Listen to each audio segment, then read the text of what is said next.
Good morning, everybody, and welcome to the Big Ten Team Rivalry Morning Update. My name is Cliff, and today's article comes from Sports Illustrated, the Michigan State Spartans section of the Sports Illustrated Empire.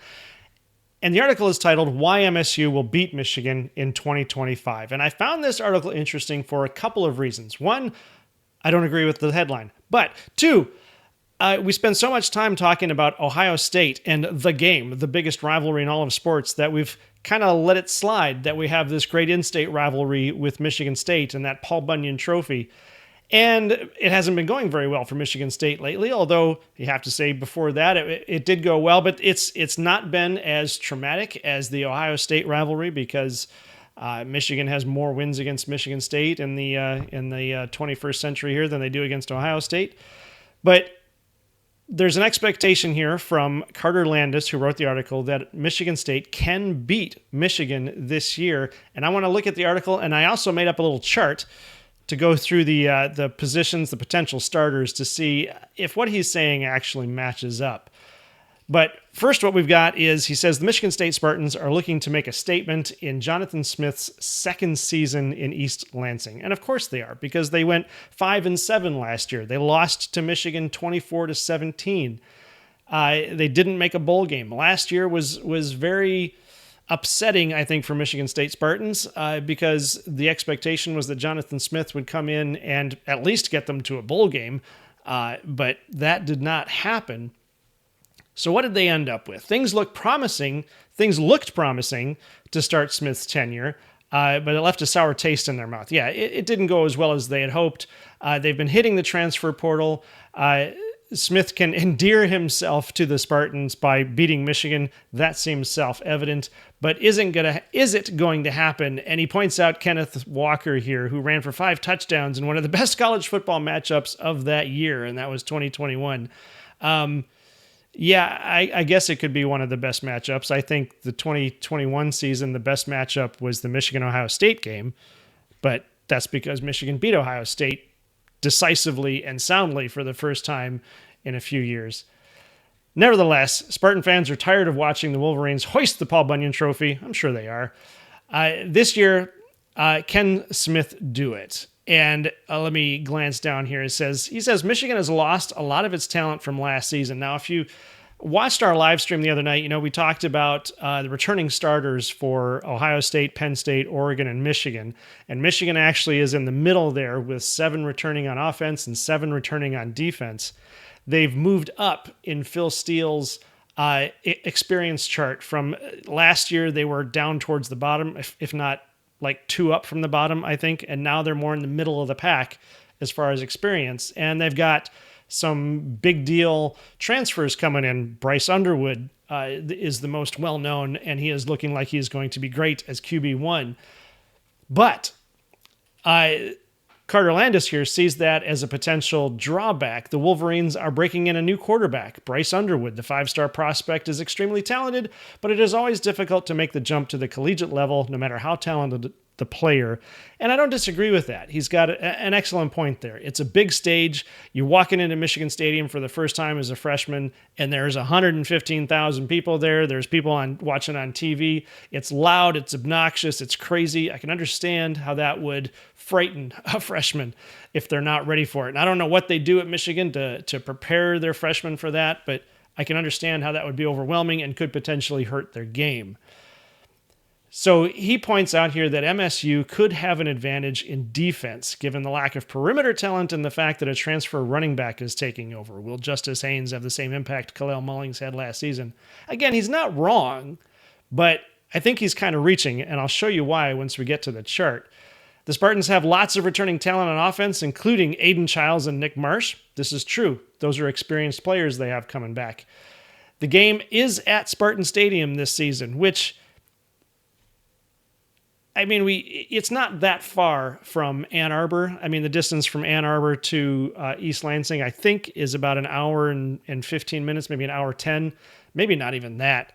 I know it's about 45 minutes from where I live and about 20 minutes from Ann Arbor from where I live.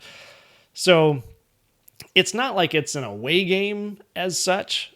And in fact, given that Spartan Stadium is so much smaller than the Big House, it's really not that intimidating either. So I'm not sure that the home field advantage is what's going to make it for the Spartans this year. But here's my chart. I dug up who are the potential starters, and these are projected starting lineups. So this could change, and it's possible it has changed, and the information I picked up was out of date. But this is what we have right now. And I'm going by numbers because numbers are the only thing we have right now. You can look at Aiden Childs and see that he's got some experience that Bryce Underwood doesn't. But the numbers here are kind of telling, I guess, given that Aiden Childs has experience. So let me give you an overview here as to how much we're talking about as far as experience goes. Bryce Underwood. So we're starting right at the top. Quarterback, Bryce Underwood. Actually, you know what? I'm sorry. I need to back up. I distracted myself there for a second, and now I got to back up and get back to where I was. So my composite average for Michigan's offense and Michigan State's offense is 92.4% for Michigan, 89.91% for Michigan State. Now that's based on the on-3 ratings for each of these players. Now, that seems pretty close in and of itself. But when you look at the individual players, you'll see that Michigan outclasses Michigan State in seven positions. Michigan State only outclasses Michigan in 2 positions.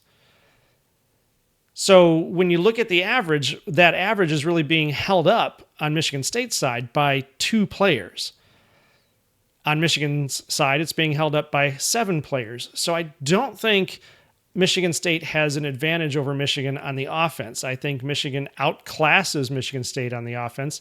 Now, based on that number, Michigan State's offense is not terrible. It's not even mid. It could be a decent offense. That's, high 80s, I think, is a good offense. I guess I should go back and check and see what, if you took the top 10 teams, what their average composite would be. I'm sure it's actually probably higher than that. It's higher than 92. So 1 percentage point, 2 percentage point can actually be a much bigger difference than what it looks like on paper. But now individually, Bryce Underwood, who is the freshman untried quarterback, has a 99.69 rating, where QB Aiden Childs, who is a junior, has a 95 rating. Now, the fact that he's a junior, the fact that he's got a couple years of experience and he's down to a 95 is, I guess you could take that one of 2 ways. He hasn't dropped very much. In fact, maybe he's even got a higher rating now than he did when he was a freshman. You would expect these things could, I suppose you could expect that they could taper off because as you're averaging out the numbers over time, the numbers just statistically get smaller. But these ratings are based on current performance, I believe. So if he's at 95 and Bryce Underwood is at 99.69, Bryce Underwood has the advantage. The bigger advantage here is at running back. Justice Haynes versus Elijah Tautoliver. You've got Justice Haynes, a junior, at 97, and Elijah Tolliver, who is a senior, at 87. That's a substantial difference. So if we're talking about team-ups here, Bryce Underwood and Justice Haynes have a tremendous advantage over Aiden Childs and Elijah Tautoliver. Moving down the list, Donovan McCulley does not outclass Nick Marsh. Nick Marsh has an advantage there, and Omari Kelly has an advantage over Fred Moore. No, I'm sorry. No, he doesn't. They actually they bank even there, break even. The other big ranges here. Left guard, you've got 96 rating of 96 for Giovanni El-Hadi and a rating of 88 for Christian Phillips, or it could be Gavin Brocious. That's a cool name. Hey, Brocious. And then the next big one is going to be Andrew Sprague, right tackle over Connor Moore. Now these positions, this is all the offensive line. These are the guys who are making it possible for Bryce Underwood to get the ball to Justice Haynes or Aiden Childs to get the ball to Elijah Tolliver, and Donovan McCulley, Nick Marsh, Fred Moore, Omari Kelly. Nevertheless, Michigan outclasses Michigan State on offense. Maybe not by much, but they do outclass them. Going down to defense. Defense, it gets a little better for Michigan State, But again, we have Michigan outclasses them in 7 players, outclasses them by 7 players, and Michigan State has the advantage in 5 players, 5 positions. And again, we've got some major differences here between defensive tackle Damon Main and David Santiago. You've got a 96 versus an 86. You've got a 93 versus a 90, a 98 versus an 89 between Derek Moore and Grady Kelly. And those are the major ones. I guess Zeke Berry here, the nickel, is at 93, and Dylan Tatum over at Michigan State is at 89. Overall, you get this composite rating again of 92.03 versus 89.7. And again, it sounds tight when you look at that average, but when you consider the fact that Michigan outclasses in both cases, Michigan outclasses has the advantage in 7 positions versus Michigan State has the advantage in 2 positions. Now, again, these are just numbers. This isn't on-field play, but to justify the statement that Michigan State could have an advantage over Michigan on defense, I think is ill-informed. You can let me know in the comments, what do you guys think of these numbers? Who do you think actually could be the projected starting lineup? Maybe this site or maybe these lists are too old to consider, but if not, I think it's fair to say that Michigan is going to beat Michigan State again this year, and it's not going to be by 1 score. It's going to be by 2, maybe 3 scores, because Michigan has the advantage. The defense is as solid as it was last year, and the offense can only get better.